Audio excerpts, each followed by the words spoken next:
اے رب ذوالجلال،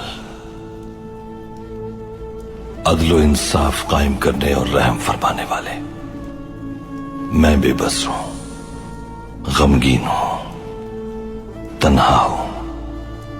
مجھے اس فانی دنیا میں اپنی رحمت سے کبھی دور نہ رکھنا۔ مدد فرما، رحم فرما، نصرت فرما۔ میرے دل کو تخت و تاج کے تابع نہ ہونے دینا۔